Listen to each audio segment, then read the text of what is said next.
Hello there, it's time again to bring you closer to the ports and bring the ports closer also to you. A program proudly supported by West Blue Consulting Limited, also Ghana Oil Company Limited, GOIL, and Ghana Community Network Services. The proud media partner for this program is the Business and Financial Times. People, the month of July as well as the month of August, we have decided to bring you some historical background of the ports of Ghana, because the Ghana Ports and Harbours Authority is marking 30th anniversary this year. Today we begin with the historical background of the Port of Takoradi, which was established somewhere in the year 1928 up until now, what has happened and where it has come from. Next.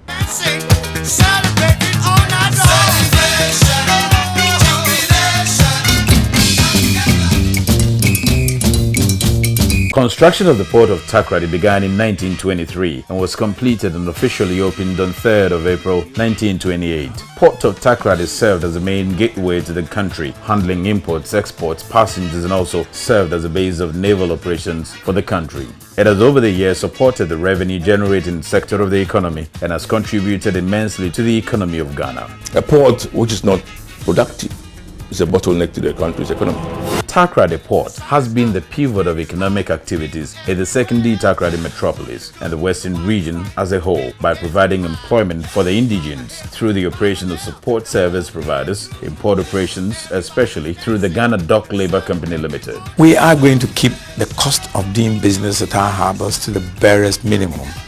That is the only way that we can attract business. Gold, cocoa, manganese, bauxite and timber are some of the items which are exported through the Takoradi port, earning the country foreign exchange. All the produce from the mining companies are exported through Takoradi port. The port of Takoradi handles a significant amount of all national exports, including raw materials like alumina, clinker, crude oil, iron and steel. Situated in the heart of mining, timber and cocoa growing areas of the country, the port of Takoradi has long been associated with export, hence contributing to becoming the backbone of international trade. Basically, a port is a backbone to industrial development. Today, several old structures which hitherto existed have been pulled down as part of efforts to give the Takoradi port a new look. The massive expansion works currently being undertaken at the port is to enable it to receive bigger and larger vessels. The dream of management of the port to make the Takoradi port a hub of oil and gas is gradually becoming a reality. The port is receiving a major boost following the presence of oil giants like Tullow Oil and the other major clients like General Electric's Jean de Noul, among others, at the port. Work on the construction of a fabrication yard by General Electric's, a subcontractor for Tullow Oil at the port of Takoradi, is also progressing steadily. The completion of the fabrication yard, marine gas oil tanks, desalination plant, as well as some major construction works are expected to give the port of Takoradi a new face and make it very competitive in the Sahab region. Celebrating 30 years of the Port Authority, Takoradi Port is poised to become the oil and gas hub of the entire Sahab region. Well, away from that historical background, the Ghana Community Network Services, GCNet, as well as the Bank of Ghana, they are partnering big time to bring some huge difference into the economic development of this country. GCNet has implemented something they call the Letters of Commitment, LOC. And these LOCs are supposed to ensure that proceeds, revenues that are generated out of exports of all these products and containers that go out there by exporters are returned into the country Ghana. So now it is not possible that you are an exporter, you export and the proceeds you take them to some different country as it used to happen before. Now, thanks to GCNet, all those proceeds are repatriated into the country Ghana. So what is this LOC and how is GCNet and the Bank of Ghana ensuring its compliance? I spoke to GCNet. Recently, you launched something on the letter of commitment, is it? Yes. At the Physicians College that's supposed to ensure that exports revenues are repatriated into the country. If you can talk to us a lot more about this. This is a project that we've been working on with the Bank of Ghana since last year. Actually, our first engagement with the Bank of Ghana was in September of 2015, where we met the Deputy Governor. They had some issues with actually reconciling export proceeds, because it was then a manual process. And so GCNet, because we work with customs and other agencies and at that stakeholder session, at that meeting, together with customs, we looked at the challenges with export and the way they were unable to do it. And we came up with a proposal for them. When you say manually, how was it being done? How was the proceeds from exports being mobilized at the time? If you export a product, cashew nuts, if I export cashew nuts, basically I'm supposed to be able to tell Bank of Ghana that I'm exporting cashew nuts worth $10,000, and the law says that by a certain period of time, let's say 3 months, $10,000 worth of $10,000 should have hit your account. Okay. Now, the process then was paper-based, and so if you look at all the different type of exports, it was difficult to reconcile. And so what we're doing with the Bank of Ghana, what we've done with them, is to fully automate the process so that I go into a system as an exporter. I tell Bank of Ghana that I confirm my bank, so my bankers would confirm to Bank of Ghana that yes, Kawasaki has an account with us. Okay. This is his forex account. The account details are all right. So then suddenly the collecting bank, let's assume my bank is ADB. ADB holds responsibility for making sure that the export proceeds come. They are confirming to Bank of Ghana that I am a bona fide customer. Then I process my export declaration. Approval is given. The minute the goods leave the shore of Ghana, the clock starts ticking. Okay. So after a certain period of time, if it's 90 days, immediately the system raises an alert to Bank of Ghana that Kawasaki's export proceeds have not come in. They will then do the necessary follow-up with ADB to find out where is the money. And then the system can also block the exporter. So after a certain number of transactions, you can't export anymore until your proceeds come in. So it's an automated way of making sure that people report their exports. What if the exporters are not having local accounts? If they are not using local accounts, how would you be able to track it? For instance, if I'm exporting, whatever accounts that I'm using is in a different country, how is the Bank of Ghana, or how is the bank going to be alerted and the Bank of Ghana will be able to know this? If you are export, the laws in Ghana say that if I'm an exporter, I have to repatriate the proceeds to Ghana. Bank of Ghana is only interested in the repatriation of proceeds, so we are able to account for everything that goes out of the country. Okay. If there's anything you have to pay to the state, you do it. They are not against you moving your money out once you've reported to them. Okay. And so what they've done is that, and that's why in the new process, they are even giving the collecting banks, the export proceeds are coming to the collecting banks, so Commercial Bank, or GCB, EcoBank, StanChart, instead of to Bank of Ghana before you move it. The money is coming to your account directly. Nobody is stopping you. They just want you to report. And so for you to be able to export, you have to state a valid account. That account has to be a local bank here? Yeah, it's a foreign exchange. Like we're a foreign exchange account with any of these banks. But it still has to be a local Ghanaian bank? Ghanaian bank, any of the banks here. So it is not allowed that you're exporting and you're using a foreign bank to do outside the country? Export laws actually don't allow that. So for even the mining companies, they have retention agreements and stuff like that. Those agreements would have to be made available to the central bank and to their bankers, and then the system would allow them to do it. But otherwise, for everybody else, the money has to come in. And then once you are done, Bank of Ghana says you can move your money wherever you want. Okay. Once it comes back into the local bank for us to know that indeed we have this from your export proceeds, you can take the money wherever you want it. They don't have any issue. We have recorded it, and then we'll be able to get the accurate export proceeds. So we'll be able to say we exported 1 million tons of cocoa. This is how much we made from cocoa, and then whatever happens. But of course, it also allows either the bank or the agencies, revenue agencies, to collect whatever is due the country. Because we are validating on a tax ID number. Every exporter is supposed to have a valid tax ID number. So the revenue agencies are able to effectively mobilize exports revenue. Our forex issues would also reduce because the foreign exchange is coming to the country. Bank of Ghana is not holding onto your money. They say that it's coming into your dollar account or pound account, whatever currency you want, and you can move it as and when you please. So that anxiety no longer exists anymore with exporters.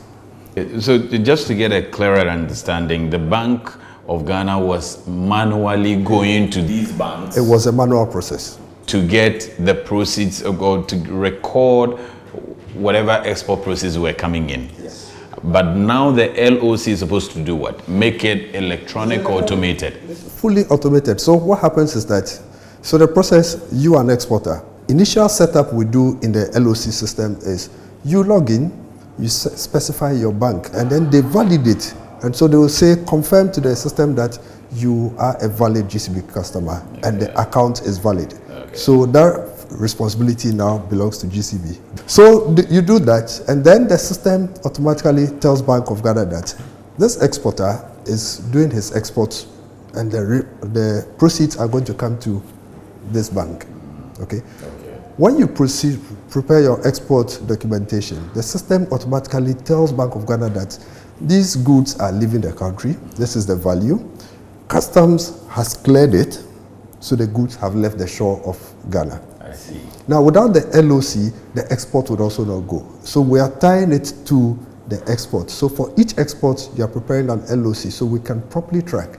So if Kawasaki does 20 exports, it means I'm doing 20 LOCs, and each of them, whatever is there, Bank of Ghana has a record that I've done export worth $500,000, $1 million, and these are the breakdowns, and they will keep tracking. So as soon as the currency or what the proceeds are reported for, let's say 5 of them, and my bankers confirm that the 5 have been coming, the Bank of Ghana knows, okay, I've received 250,000, in my account is left with 250,000, and they'll follow. Because on the LOC, there's a value on there. It tells you the price. There's a value on there, yes.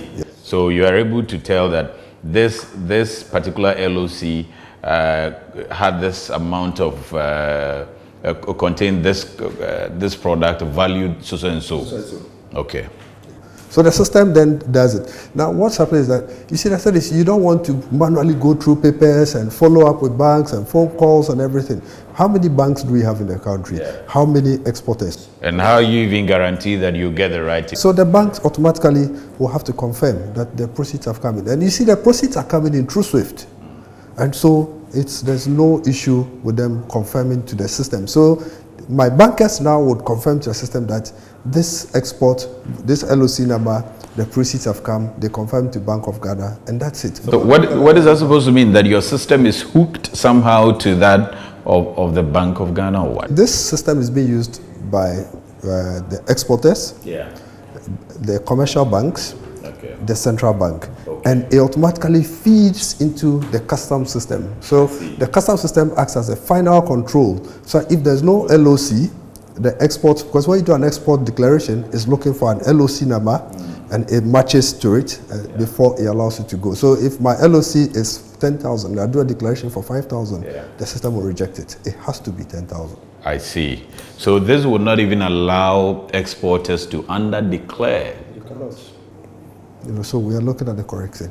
So for every exporter in this country, from now on, now that your system has been put in place, will, for any export made, have an LOC? Yes. Do you have the electronic version of the LOC? There's a soft copy. The system, everything is purely paperless. Okay. So this is inputted, and all the stakeholders you're dealing with, the commercial banks, the central bank, and then the exporters, and yourself, GCNet, you all have. We're all using the same system. I see. So have you started working with it? It's actually working. It's actually live. What we do with the Bank of Ghana is we've done a 2-week, and so next week we're reviewing to see the meeting stakeholders what additional things we should add to it, and we'll be adding more features. When did you start this? It's 1st of July. And what's been the response so far? Close to a month. It's a month now, so. Yeah, today, for instance, I had a call, and so it was a gold exporter who needed some clarification. Yeah, so they're doing it.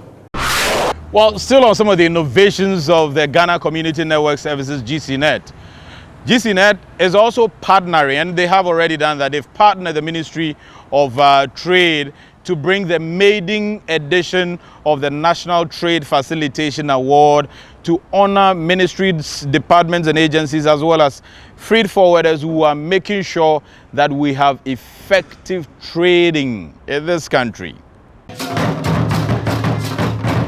The maiden edition of the annual National Trade Facilitation Award has been held in Accra, which saw some freight forwarders and ministry departments and agencies being awarded for their efforts towards trade facilitation in Ghana. The award ceremony was organized by the Ministry of Trade and Industry in collaboration with the Ghana Community Network Services and aimed primarily at promoting an enhanced trade facilitation regime. The Minister of Trade and Industry, Dr. Ekospio Gabra, encouraged ministries, departments and agencies which routinely issue licenses, permits and exemptions for imports and exports transactions to work towards attainment of international best practices. The ability of firms to deliver goods and services on time and at the lowest possible cost is a key determinant of their successful integration into the world economy through the supply value chain and the lifting of the poor out of poverty. GCNet said the company is committed to deploy efficient and effective electronic solutions to enhance revenue mobilization. These deployments have been predicated on the fact that revenue mobilization is critical to national development and economic performance.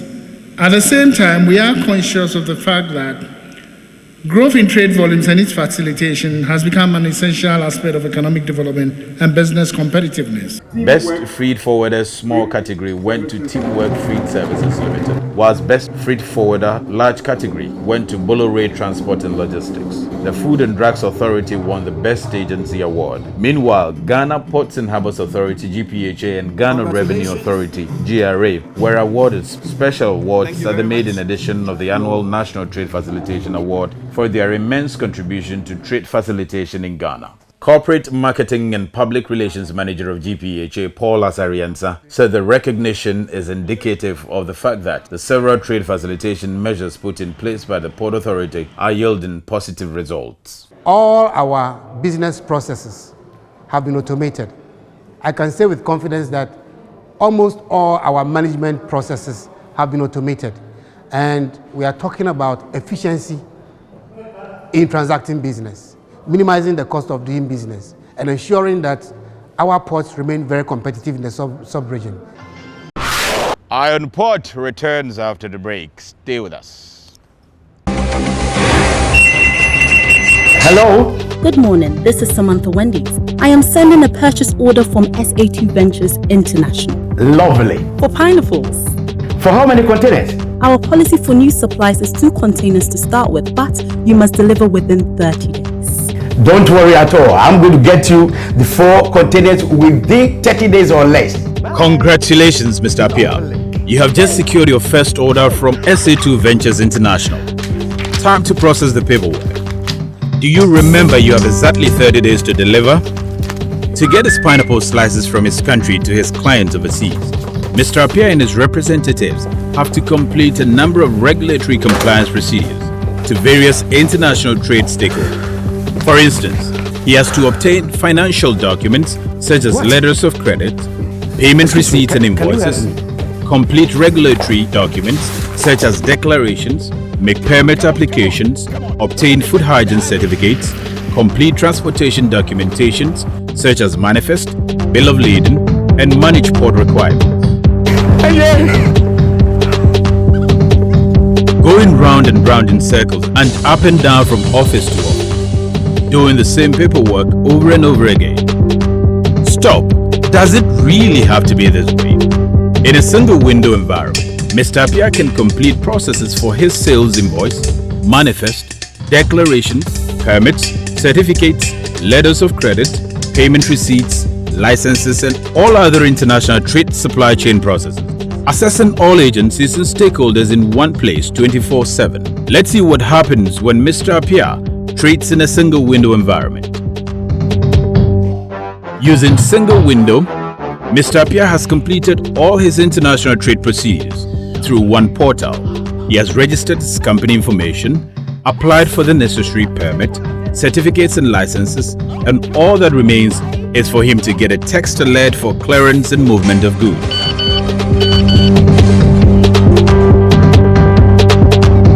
Hello, good morning. You just other 2 container pineapples left. I was wondering, can I supply you the juice as well?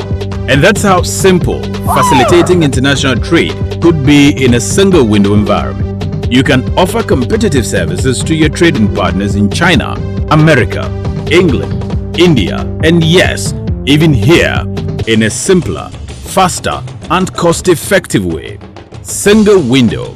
The only way to Ghana's economic growth is in our hands. Wax your car, polish it, valet it, steamia. Making sure say your engine no see a sound. With the Goil synthetic oil, and now Goil engine oil ahodo no mu BIS service ya. And massage engine no, jiffin tran solid protection, mano nante che, makani tumusu ya ne de. Goil synthetic oil, diesel engine dianko, and a petrol so dianko. Kaisa waka nutra 15,000 kilometers biya with the Goil synthetic oil best servicing.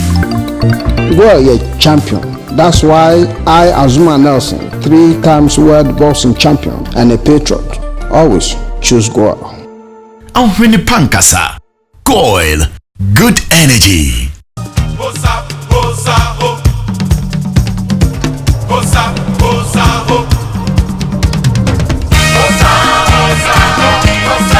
For all ship repairs and maintenance work, count on the Takoradi Shipyard.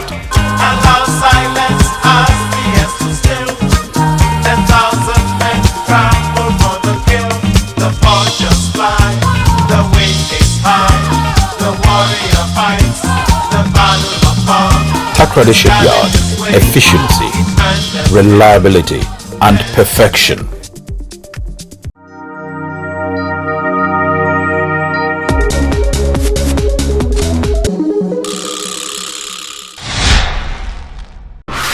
News and activities happening in and around the ports and maritime industry next.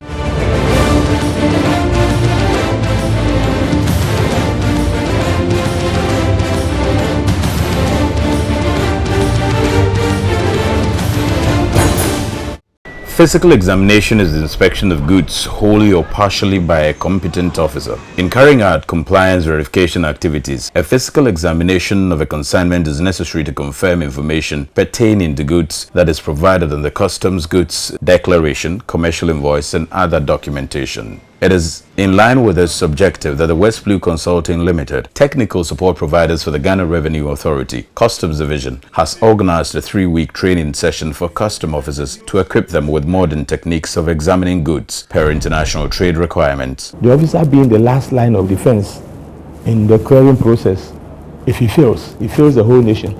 And again, if the officer does not write down the correct results, it becomes an exhibit in future where there is a court case or where there is a dispute. Kofi Dankwa, a consultant to West Blue Consulting, charged custom officers not to be only mindful of revenue generation during examination of goods, but also strive to serve the interest of importers. He said reports generated on examination of goods should be accurate and devoid of the discretion of the inspection officer. Officer is to ensure that there is no system for or avenue for smuggling. It is to ensure that there is no avenue for bringing in prohibited goods. It is to ensure that there is no avenue for bringing in restricted goods. If goods are prohibited, it should be there. Some of the trainees were certain that knowledge acquired would be used to improve their service delivery. You can think outside the box, but make sure that whatever decision or discretion that you take will be in line with the rules and regulations governing customs. The leading oil and gas brand and the most successful indigenous oil marketing company in Ghana, Goil, has revealed its readiness to strengthen its lead role as a pioneer in the liquefied petroleum gas business. Currently, Goil, aside making great strides in the bunkering industry, which is the fueling of vessels through the construction of marine gas oil tanks in the Takoradi and Tema port, has a total of 50 LP gas filling plants in the country, and it is targeting 60 gas stations running and operating by the close of 2016. Goil has also initiated a project to align itself with the National Gas Master Plan for the benefit of its shareholders. Since the 1990s, through the government of Ghana's initiative to expand LPG use in the country, Goil was a major player and GOIL is a pioneer in the LPG business. According to the LPG manager of GOIL, Isaac William Mensah, GOIL LPG attendants are trained to sensitize consumers of LPG on safety measures in order to avert disasters. Once their cylinders fill beyond a particular level, see all these the gas cylinders, they are designed to take a given quantity of products, the gas itself. Beyond that, it becomes unsafe and becomes a high risky thing to send to your homes. He said GOIL takes delight in the fact that no GOIL-sponsored LPG station has encountered an explosion. Any bottle with a faulty valve or seal is never filled. That is a strict instruction. That's a strict rule we go by in any and in all GOIL gas filling plants. Hello. Good morning. This is Samantha Wendy's. I am sending a purchase order from SA2 Ventures International. Lovely. For pineapples. For how many containers? Our policy for new supplies is 2 containers to start with, but you must deliver within 30 days. Don't worry at all. I'm going to get you the 4 containers within 30 days or less. Congratulations, Mr. Apia. You have just secured your first order from SA2 Ventures International. Time to process the paperwork. Do you remember you have exactly 30 days to deliver? To get his pineapple slices from his country to his clients overseas, Mr. Apia and his representatives have to complete a number of regulatory compliance procedures to various international trade stakeholders. For instance, he has to obtain financial documents such as letters of credit, payment receipts and invoices, complete regulatory documents such as declarations, make permit applications, obtain food hygiene certificates, complete transportation documentations such as manifest, bill of lading, and manage port requirements. Going round and round in circles and up and down from office to office, doing the same paperwork over and over again. Stop. Does it really have to be this way? In a single window environment, Mr. Apia can complete processes for his sales invoice, manifest, declarations, permits, certificates, letters of credit, payment receipts, licenses, and all other international trade supply chain processes. Assessing all agencies and stakeholders in one place 24/7. Let's see what happens when Mr. Apia trades in a single window environment. Using single window, Mr. Apia has completed all his international trade procedures through one portal. He has registered his company information, applied for the necessary permit, certificates and licenses, and all that remains is for him to get a text alert for clearance and movement of goods.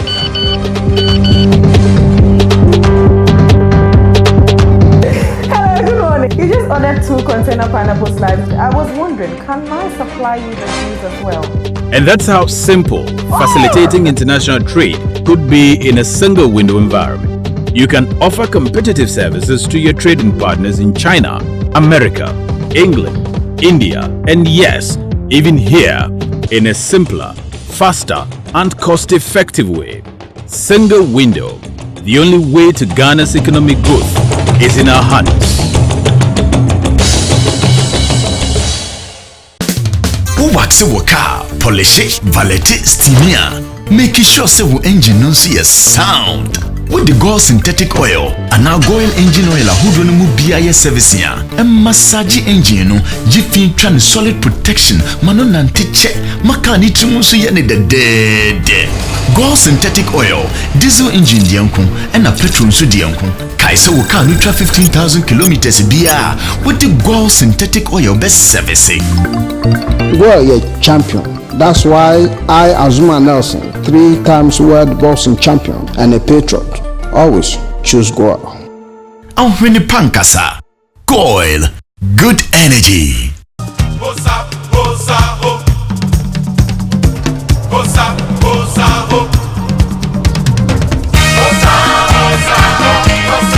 For all ship repairs and maintenance work, count on the Takoradi Shipyard.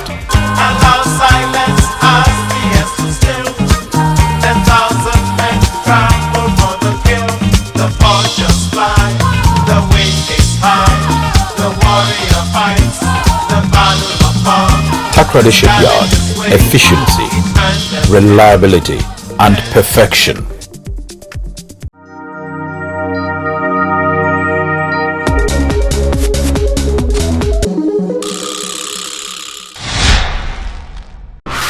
schedules of vessels in the port, those at anchorage, those expected for the week, plus the Bank of Ghana exchange rate. Next.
Your comments come next.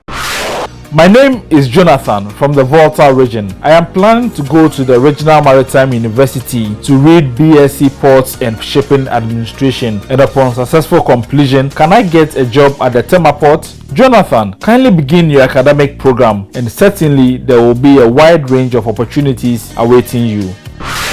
Good evening, my name is Mike. I really love your program on the port. It is very sympathetic if these innocent importers fall in the hands of some criminals who claim to be agents. As an accredited GRA Customs Division house agent, I feel very bad if people's goods are stolen and they are narrating their ordeal, mentioning just agents, not names and their companies. I wish to meet you soon for some discussions. Well, people, in the last episode of Eye on Port, we brought you the ordeals of some importers. One of them said that he imported Honda CR-V into this country, and less than 60 days of the importation of that car, it has been allocated to somebody else. Indeed, that car has been allocated to somebody else. But there is big news for Andy, and it is big and good news for Andy. And if you are an importer, this should be a very good news for you as well. Andy, in the coming episode of Eye on Port, will be smiling and will tell you why. Only on Eye on Port. Thank you for watching the program. Also thanks to the crew: Robert Nyantechi, Ebenezer Tewia, Solomon Anderson, Joe Lavo, Godwin Kabute, the executive producers Paul Asariansa, Anda Bnasewa Opoku Fosu. Also thanks to Kunedu Yadom, Grace Achere Ako, and Portia Bura.